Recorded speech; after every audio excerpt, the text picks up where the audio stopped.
You're watching News 3 Now, live at 4, moving forward. Good afternoon and welcome to Live at 4. We start with the deadly shooting in Beloit. Police confirm a man dead and a woman injured Thursday night. Our Tanisha Shaw spoke to a neighbor that heard the shots fired. All of a sudden, I just heard bang, bang, bang, bang, bang, and it was a whole series of them. I jumped up.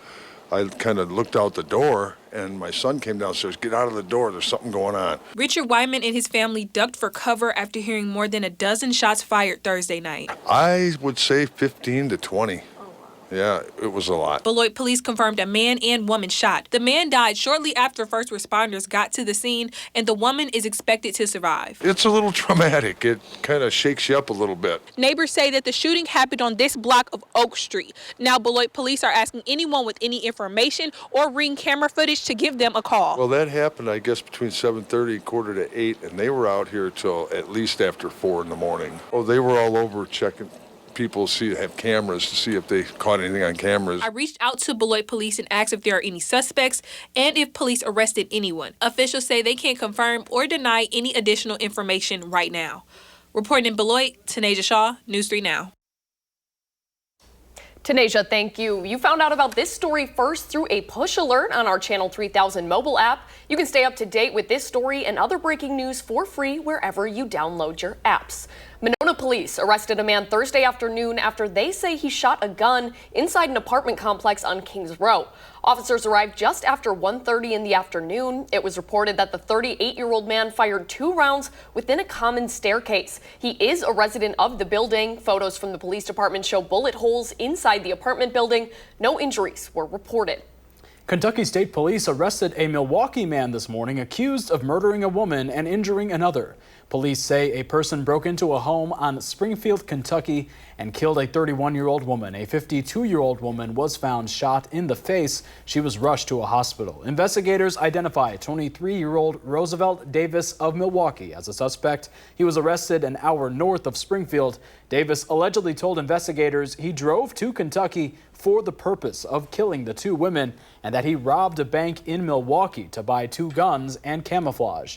In a statement to News 3 Now, Milwaukee police said a suspect in a burglary from Christmas Day was arrested in Kentucky, but they would not name the suspect until charges have been filed. They expect those charges to be referred in the coming days. In Appleton, dense fog delayed holiday travel for some. Appleton International Airport reported flight delays and cancellations yesterday, but about 60 to 70% of flights were able to take off. Some of those who were grounded tried to make other travel plans. Unfortunately, the dense fog is also a concern for people who have to drive, as low visibility is making it difficult in some areas. Meteorologists say the fog could be a concern in northern Wisconsin through tomorrow. And taking a look at the weather for the weekend, what will we see in southern Wisconsin? Let's get a look at your first warn forecast with meteorologist Blaze Keller. Prepared for rain out there on the patio.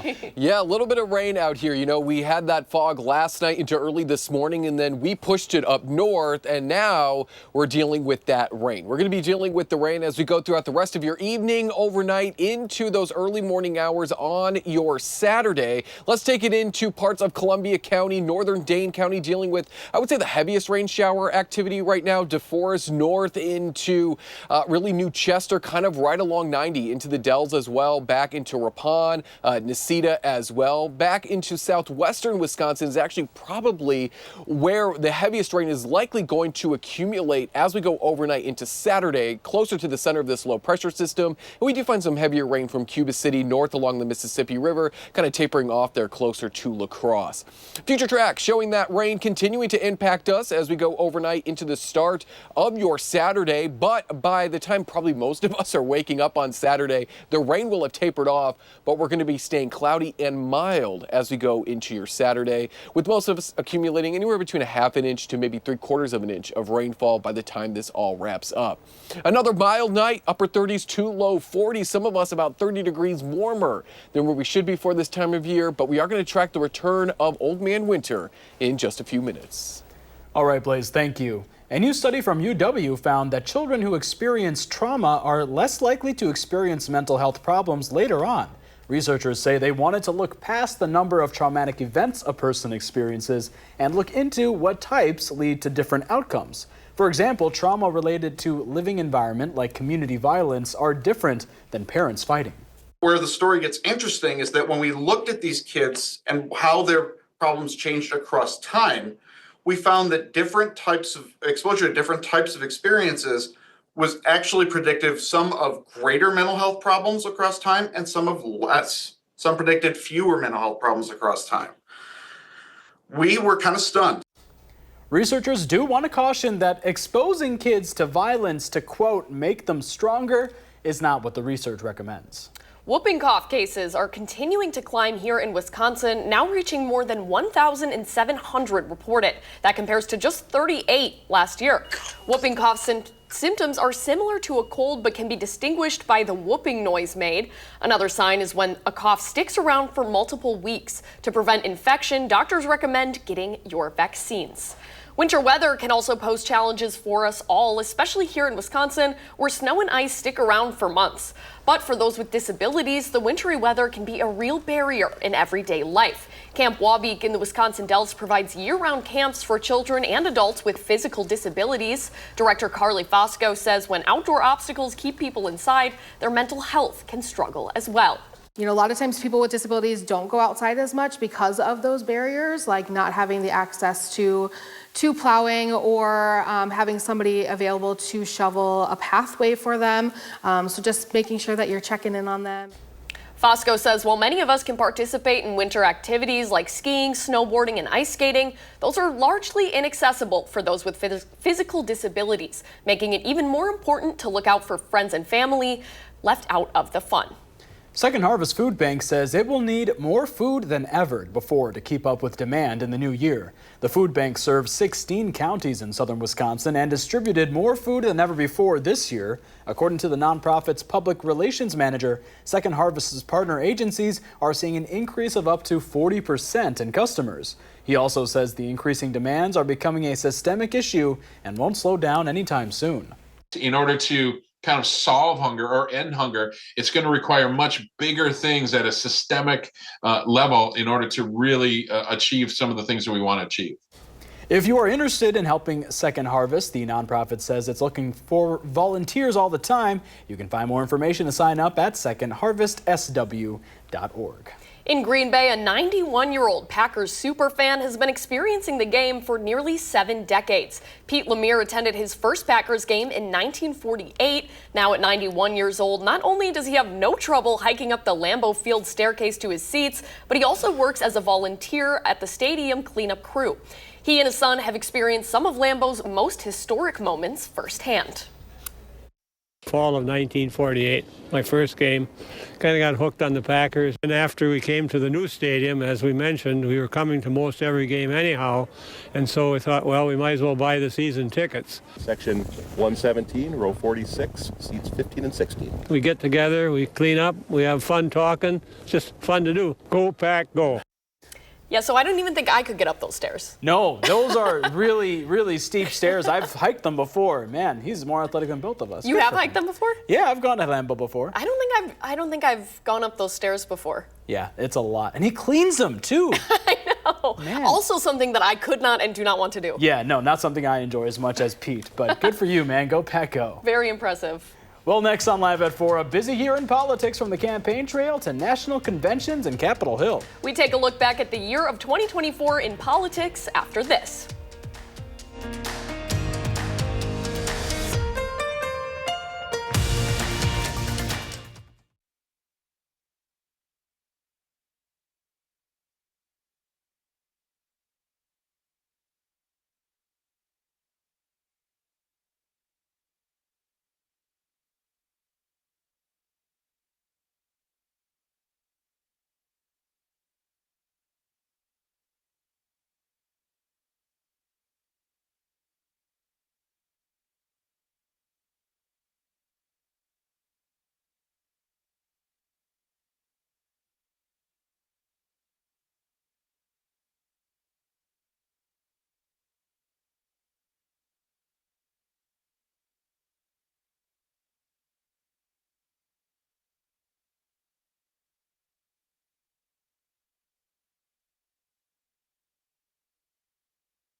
The mystery is deepening over the crash of a passenger airliner in Kazakhstan, killing 38 people on board. New footage shows holes in the Azerbaijan Airlines fuselage. Russian officials claim a bird strike caused the crash, but aviation experts are doubtful that's the real story. Meanwhile, survivors say they're looking for answers too. Well, it certainly does not look like a flock of birds. Birds don't fly at the type of an altitude that the initial damage occurred on this airplane. When the plane crashed, my wife was sitting next to me, he said. I haven't seen my wife since. Due to dense fog, the passenger jet was diverted toward the Caspian Sea on the way to Grozny, Russia. Eventually, it crashed in Kazakhstan some 250 miles east. Survivors say they heard an explosion on board when flying over an area known for fighting between Russia and Ukraine. Over 110 million people are traveling for the holiday season, but weather across the nation is disrupting plans. At least 8 suspected tornadoes have moved across Texas and Louisiana. Do not want to fly in those. Storms also dumping several inches of rain, causing flash flooding in southeastern Texas. Another storm system heading to the northeast, delaying and canceling flights. For many travelers, the weather means more preparations. It's been a bit busier than we expected. My mom and stepdad made sure we got here early enough to avoid any congestions. In the west, an atmospheric river is also spinning up snow and rain, creating dangerous driving conditions. Blaze, what is an atmospheric river? I've never heard of that before. I have the same question.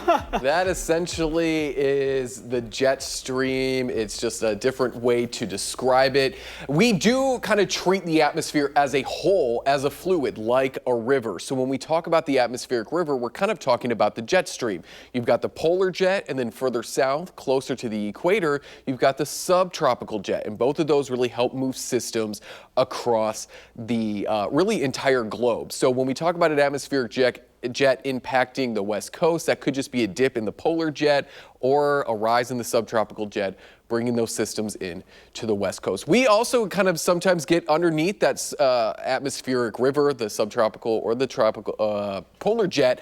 And again, that's why we do start to see those systems move on through. When the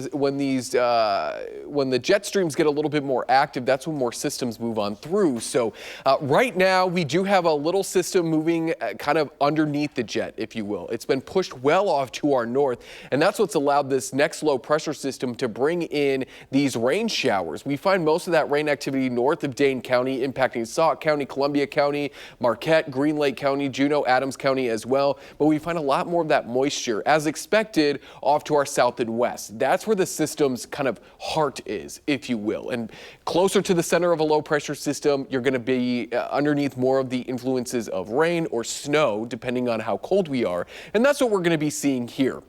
As this low pressure system lifts northwards, it's going to be pulling with it a pocket of cooler air. So some of our friends maybe in Juneau, Adams County, seeing some of the light snowflakes as we go into early Saturday. But by the time we're all really waking up Saturday morning, we're left with mostly cloudy conditions. Maybe a break in the cloud cover, but for the most part, staying mostly cloudy and mild for your Saturday. By Sunday, another low pressure system moves on through. This one staying off to our south and east, but maybe eastern parts of Wisconsin getting clipped by the system, maybe some snowflakes mixing in, but again, for the most part, we haven't ushered in by this point any cooler air, so it should probably be all just rain. And as we go into Monday, our New Year's Eve system starts to come off of the Rockies, and that's when we could start to see our next chance for maybe some rain or some snow Monday night into Tuesday. But we'll talk about that system in just a moment. Closer to home, again, the rain chances really going to pick up in not only coverage area, but intensity as we go overnight. The center of low pressure staying in parts of Minnesota and Iowa, so that's where the heaviest rain is most likely going to be, farther north and west. By the time we go into your Saturday morning, right around 8:30, Future Track has us staying dry, but mostly cloudy. Winds are going to be out of the west-southwest, so maybe tapping into a little bit of heat, but by that point, I think a lot of the heat will have already been overhead, allowing us to get into those mid-40s. Let's jump ahead to Monday night into New Year's Eve. This system is consistently showing up on our long-range models, but it's also consistently staying well south of really the state line. And I mentioned that because if we wanted significant snow or any snow out of this system, we'd probably want the center of low pressure right where my hand is. But actually the center of low pressure is even south of St. Louis. So it's taking the moisture with it. But on the backside of this system, it's pulling down cooler air. So we're going to see or feel that cold return as we go into the start of 2025. So again, the snow chances not really looking too impressive with that New Year's Eve system, but that's really the next one after this rain moves through Saturday. And then we kind of dry out there briefly on Sunday. We're looking at the 40s tomorrow with rain lingering in the morning, but then by the afternoon, we're allowing our temperatures to climb into those mid to maybe upper 40s, maybe a low 50 here and there. There's a look at your 10 and 7-day forecast. Staying quiet for your I'm sorry, Armand, do you have something to say? Oh, my goodness. No, We're back into the 20s, starting on the first day of 2025 with some flurry chances by that Friday and then that following weekend. Call him out, Blaze. Call him out. Those are snowshoes in the picture behind there, right? Mm-hmm. Yeah, I was admiring the snowshoes. Mm-hmm. I'm so sorry, No, Blaze. call him out. Don't whisper during his forecast. You're right. Not I should cool. not have done that. I was not expecting that. Anyways, thank you so much, Blaze Keller, a wonderful meteorologist. President-elect Donald Trump dominated the political news both at the ballot box and in the courtroom. Natalie Brand is in Washington, D.C. with those stories and more in her look back at the year of 2024 in politics. Supporters cheered former President Donald Trump's decisive White House win. Elected your 47th president and your 45th president. On his road to a second term, Trump bested a large GOP primary field. Former South Carolina Governor Nikki Haley hung on until March as the last challenger standing. It is now up to Donald Trump to earn the votes of those in our party and beyond it who did not support him. With the path clear, Trump turned his attention to President Joe Biden. The two met on the debate stage in June. Dealing with everything we have to do with, look, if we finally beat Medicare. President Biden couldn't deny his disastrous performance. I don't speak as smoothly as I used to. And with his campaign in a tailspin, Trump's poll numbers climbed. Then on July 13th, a would-be assassin targeted the presumptive Republican nominee at a rally in Butler, Pennsylvania. The shooter killed a volunteer firefighter, critically injured two rallygoers, and grazed Trump's ear. The gunman was killed on scene, but the extraordinary security failure triggered a reckoning for the Secret Service. 2 days later, Trump kicked off the Republican National Convention with vice presidential pick J.D. Vance. I stand before you in this arena only by the grace of Almighty God. Pressure on the Biden campaign reached a boiling point. The 81-year-old president bowed out of the race. Democrats quickly coalesced around Vice President Kamala Harris. It is my intention to go out and earn this nomination. She did, becoming the first woman of color to secure a major party presidential nomination. She picked Minnesota Governor Tim Walz as her running mate and built new enthusiasm for the ticket, headlining a spirited convention. The consequences of putting Donald Trump back in the White House are extremely serious. But in November, Trump swept every battleground state. America has given us an unprecedented and powerful mandate. His victory came despite his conviction in New York on 34 felony counts related to hush money payments to adult film star Stormy Daniels. He repeatedly denied the allegations. Let's indict him. Let's destroy his life. Trump faced 3 other criminal cases, including federal election interference charges related to the January 6th attack on the U.S. Capitol. A ruling from the Supreme Court on presidential immunity sent prosecutors back to the drawing board. Then Trump's re-election put the cases on ice. The special counsel released his findings today about their look into my handling of classified documents. President Biden avoided charges over his handling of classified documents, but a jury convicted the president's son Hunter Biden on felony gun charges, and he pleaded guilty in a federal tax case. But ahead of any jail sentence, his father handed down a sweeping pardon. A busy Supreme Court struck down a federal ban on bump stock devices, overturned a lower court decision limiting access to the abortion medication mifepristone, and ruled an Idaho hospital receiving federal funds must allow emergency abortion care to stabilize patients. The House will be in order. When the next Congress convenes, Republicans will control the House and Senate, and the Senate will have a new leader, with Kentucky's Mitch McConnell leaving the Republican leadership role. It's time for the next generation of leadership, Ushering in a new year of power for the GOP on Capitol Hill and in the White House. Natalie Brand, CBS News, Washington. Well, it was a year of political twists and turns, and Charles Franklin, director of the Marquette Law School poll, will be with us on Monday to give us his perspective on 2024 and what's in store for 2025. Definitely a big year ahead. Coming up on Live at 4, Josh Sprider is in the 608 with a new family entertainment center set to open in Madison next week. Learn about what the Thrill Factory has in store when we come back.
In the 608, a new family entertainment center is set to open in Madison next week. It's called the Thrill Factory. Ooh, Josh Sprider is at Easttown Mall with a sneak peek inside.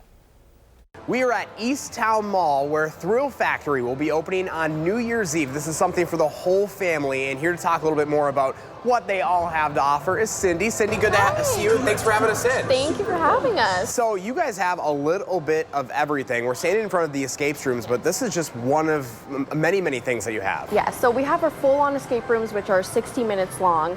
And if you walk with me over here, I'll show you. We actually have a smaller version of it. They're called mini escape games. It's a 10-minute player versus player kind of situation where you're just trying to escape. You know, you come in here with about like 5 to 6 people, very small, very fast paced. And have you ever done an escape room? You know, you get the clues, you have to kind of You work your do, way yes. out, right? So the door reopens. Yes, so we do have our control room. We're gonna have our cameras set up for the control master to basically guide you. That is so cool. And give you some clues if needed. So what is Thrill Factory all about, and why did you guys choose Madison? Yeah, so, well, the owner, Guy Kitchell, he said, we need something in the east side. Why don't we come on over here and build something for little kids, adults, a little bit for everybody. And I love that there really is a little bit of everything in between. So you have the littles all the way up to adults that can come here and have a good time. I think everybody's a child at heart. Oh, I know I 100%. am. One thing that I'm really excited about is actually our redemption center. So you could win prizes. Some of these arcade games, you could rack up some points and then jump to our redemption center that has some of the coolest, I think, kid prizes ever. You could get up all the way up to like a hoverboard, Wow. which is insane. Again, starting New Year's Eve, they can come on in, they'll stop at the front, they'll get a card, load it up with credits, and that's how they can bounce around all these different attractions. Yeah, so they would walk in. We do have some kiosks up here in the front, so that's how they would recharge or add credits to their card. If they wanted to do a reservation or book a lane for the bowling section, they would go up to our guest services and they would get that started for them. Awesome. All right, so starting New Year's Eve, this is going to be the place to be. We're super excited to have everybody here, and the workers here are excited. I've personally been here for quite a bit and have seen it from when nothing was built. It used to be a retail store and there was nothing here. Yeah. And now I look around and it's insane. Like, look at this pirate bar. It's ridiculous. It actually moves. Does it really? Yeah, it actually Oh my moves. gosh, that's so cool. Well, Cindy, thank you so much. You got to come see it for yourself, folks. Again, starting New Year's Eve, Thrill Factory. We have more details up on channel3000.com. In Madison, I'm Josh Spreader, News 3 Now. Don't have too much fun, Josh. Well, coming up on Live at 4, our political reporter Will Keneally shows us what's in store for the next legislative session. And hear from Dane County officials about the importance of driving sober during the holidays.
You're watching News 3 Now, live at 4, moving forward. Ooh, icky. Raindrops. Raindrops. The weather words are winter rain continues. Looks gross to me. Blaze is out on the patio. How's it going out there, Blaze? Is it raining yet? It's kind of misty here. I would say the heaviest rain is right now to our north of the studio and then to our west as well. But we're going to continue to watch as rain chances really stick across central and southern Wisconsin as we go throughout the rest of your afternoon, evening, and overnight. We're seeing dark greens in parts of Columbia County beginning to exit and push into Marquette, as well as green Lake counties back into parts of Sauk County and Juneau and Adams County as well, dealing with some of that rain. But right really over Buffalo, dealing with the heaviest rain, at least to our north. To our south and west, Platteville, Darlington, Bosco Bell, Prairie du Chien, you're dealing with that rain. Just to our west, Dodgeville and Lone Rock. But this rain is going to fill in as we go further into your overnight hours. Watch as Future Track takes us through the rest of this afternoon into the overnight hours. That's when the rain is most likely going to reach its heaviest. And a lot of that rain is going to stay off, at least heavy rain, accumulating rain is going to stay well off to our north and west. But by the time we go into your Saturday morning, by the time most of us are up, we'll be dry. But we are going to be staying cloudy with winds out of the southwest as this low pressure system pulls its way northwards. So where we get into the blue, that's about a ½ inch to 3/4 of an inch of rain. Isolated spots, maybe an inch will be possible, but the heaviest rain is going to accumulate further north and west. Another mild night, staying in the upper 30s to low 40s. We are going to talk about a New Year's Eve system moving through the Midwest and the cool down behind it in just a few minutes. All right, Blaze, thank you. As we approach New Year's Eve, Dane County officials are urging residents to drive sober. 20 police departments from around the county are coming together to reduce injuries and fatalities due to intoxicated driving. The campaign started on the 20th and runs to January 1st. At a press conference today, officials say there has not been a significant change in OWI arrest numbers. However, they mentioned East Wash in Madison as an area of concern. One woman who was hit by a drunk driver in 2000 also spoke about the dangers of drunk driving. There were a lot of impacts from my accident. The first one was that I was hospitalized for over 2 months. I've undergone 5 surgeries with my ankle, even through up to 5 years ago. So 20 years of repairing a permanent injury and disability. She also lost her son in the accident and now says she's working to help educate on the impacts of intoxicated driving by speaking at events like today's. With the end of the year upon us, political reporter Will Keneally sat down with lawmakers at the state capitol. That's part of a series of year-end interviews. Will joins us now with more. Will? Hey guys, yeah, one thing that you'll hear me talk about at length next year is this thing called the budget surplus. Now that's a pool of unspent money that state government has. Think like couch cushion money, for example. Now Wisconsin has a record-setting amount of that money, and we asked lawmakers as part of our interviews what their plans are for that chunk of change. Assembly Speaker Robin Vos says part of why that surplus is so high is because Governor Evers has vetoed GOP tax cuts. The vast majority of the money is still sitting in the state's treasury. I think over half of the money is the result of those vetoed tax cuts. So my idea is to take that off the table. We're going to try to get those passed early in the session. So before we even start the budget, that money's gone. Now, this is actually pretty interesting here. Let me point out what the speaker is saying. Now, 2025 is a big year financially. That's because that's when lawmakers set the state budget. Now, Vos is saying that he doesn't want last year's money to be lumped into this next year's, and that's because the governor is delivering his budget address in late February. Lawmakers are going to have to work lightning fast to get something done before that process starts. That process will end in late June.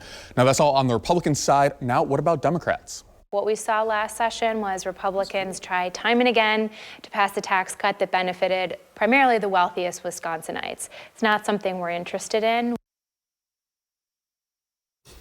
Now, depending on who those tax cuts impact, Democrats might not be on board.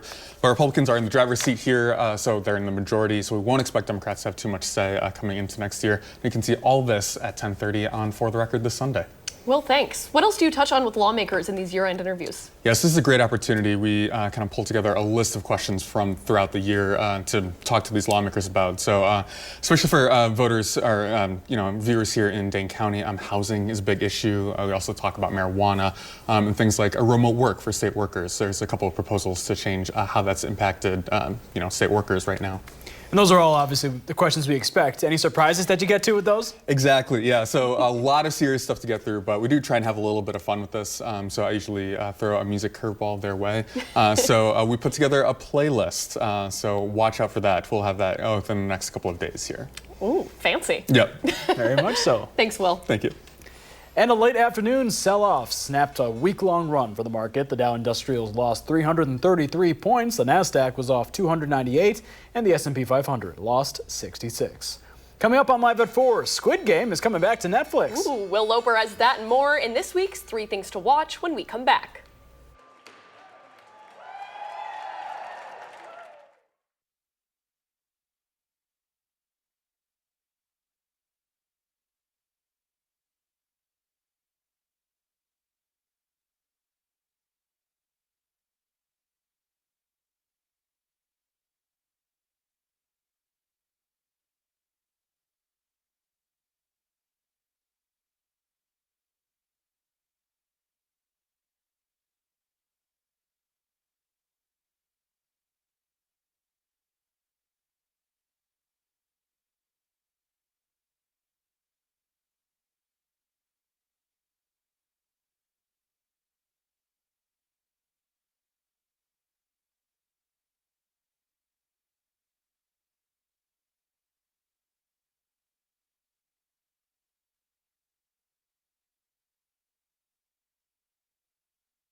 On the next Live at 4, Charles Franklin.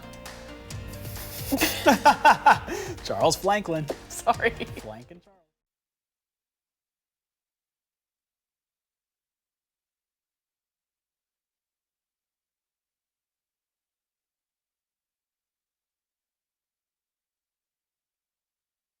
On the next Live at 4, Charles Franklin reviews the political twists and turns of 2024. And Will Loper reviews the Bob Dylan biopic, A Complete Unknown, a film that was racked up more than a dozen awards.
Welcome back. Squid Game, a South Korean series that took the world by storm in 2021, is returning to Netflix. Will Loper shows us what you can expect in season 2 in this week's 3 Things to Watch. Ham and cheese toasty and a pumpkin latte. Who are you? Wrong room. We are on a top secret mission. What? Who are you then? Joy. Top name Joy. Thank you. Go on a sci-fi holiday adventure with the Doctor Who special, Joy to the World, newly streaming on Disney+. What's the biggest mystery in the known universe?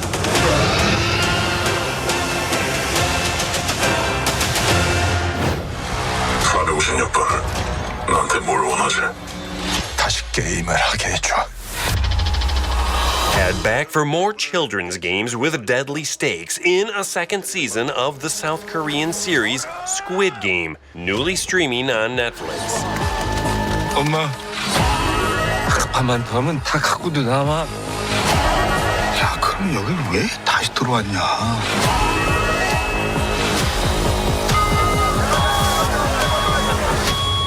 난 그 게임을 멈추라는 거야. It is an art. Choosing gladiators. You have something in you. Rage. Never let it go. And it may still be playing in theaters, but you can now rent or buy Gladiator 2 at home on video on demand. There is plenty of pain waiting for you in the next life. I don't know why you are so greedy for it in this one. 20 years after the first Gladiator, there's more action, double the emperors, and a coliseum filled with sharks. What more do you need? For Live at 4, I'm Will Loper. Coming up on Live at 4, new evidence finds the gender gap between men and women extends beyond wages. Women are getting less exercise than men. Find out why when we come back.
Ooh.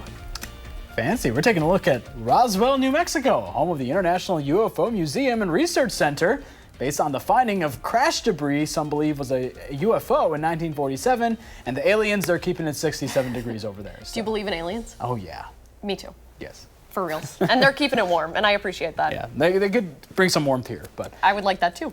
New evidence finds the gender gap between men and women extends beyond career achievements and wages. Now, women's health is on the line. Naomi Rusham explains why women are getting less exercise than men and how women have more to gain. With 3 little boys at home, Jenny Morales sneaks in her workouts any way she can. Do you like that? But what used to be 5 one-hour workout classes a week has dwindled to mini sessions at home using free weights or the treadmill in the family office. The baby and I are here for a little bit, a couple naps, feeding in between, lots of cleaning, and maybe a little small workout when he takes a 30-minute nap if I can get it in.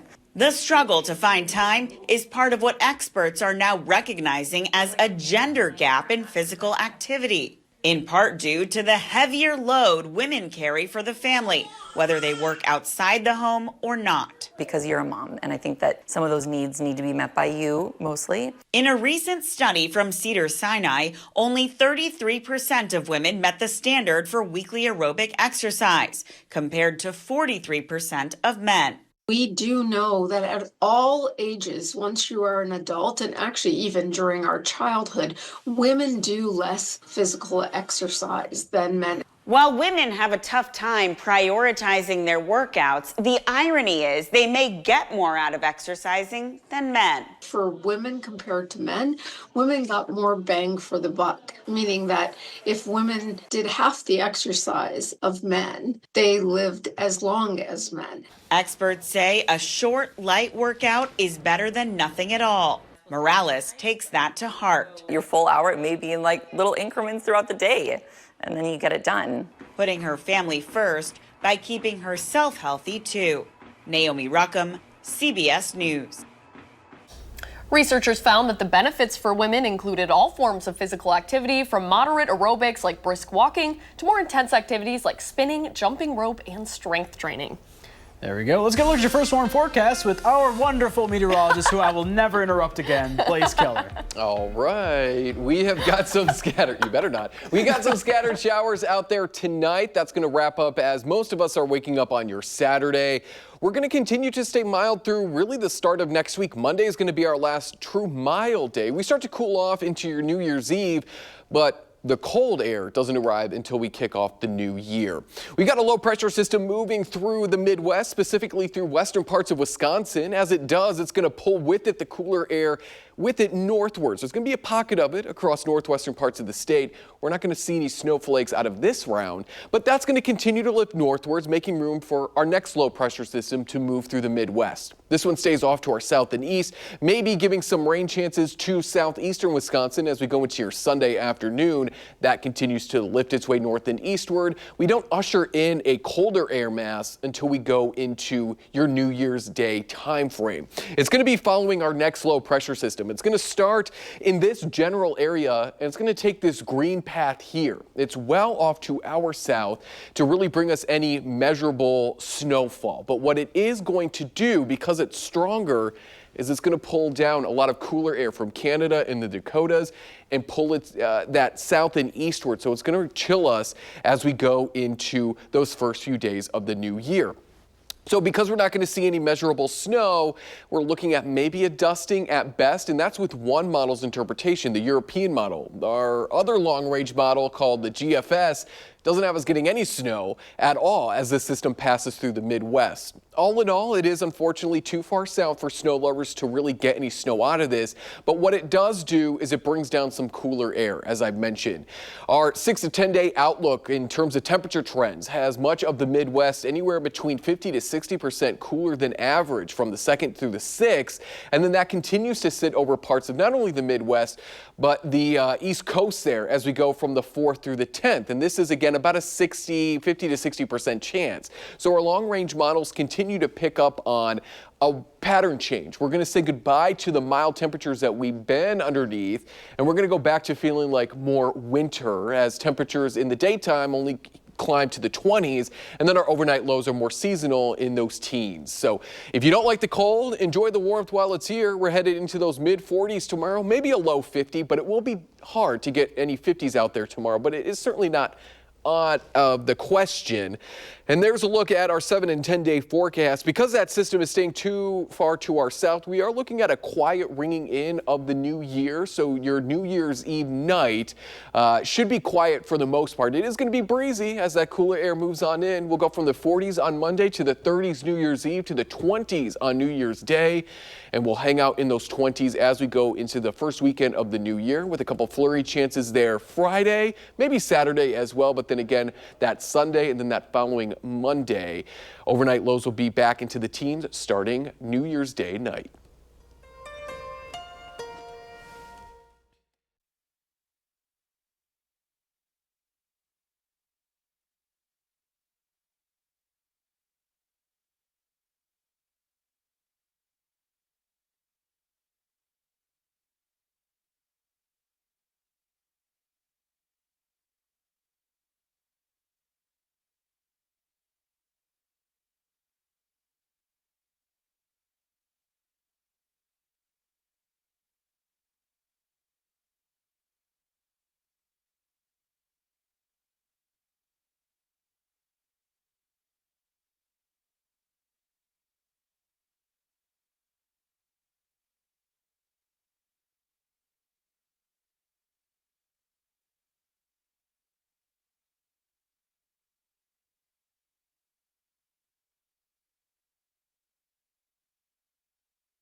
Take a look at this. A neighbor and police in New Jersey tried to lure a dog off a frozen lake with a chicken cutlet dangling from a drone, but it didn't work. Yeah, eventually a police officer went out, got her off the lake. Oh, good girl. Then she ran off again. She just wanted to be on the ice. She was found on a neighbor's porch the next day. Salmon was this time lured to bring her home. There we go. She just needed to find her snack. So the salmon worked. We like salmon. Yes. Well, if seeing Wicked just once wasn't enough for you, you have a lot of time on your hands. You're in luck in the new year. Universal Pictures announcing Thursday that the hit film will be available to buy or rent on December 31st on streaming platforms like Prime Video and Apple TV. The streaming release will also include bonus content, including a 40-minute behind-the-scenes feature, a sing-along version of the film, Armand, Perfect for You, and several deleted and extended scenes. The bonus content should hold fans over until the second film, Wicked for Good, that will premiere in theaters on November 21st of 2025. I know what we're doing New Year's Eve. Woo! We'll be right back.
Monday on Live at 4, Will Loper looks at newly released horror movie Nosferatu, as well as A Complete Unknown, a film about Bob Dylan starring Timothée Chalamet. And later on News 3 Now at 6.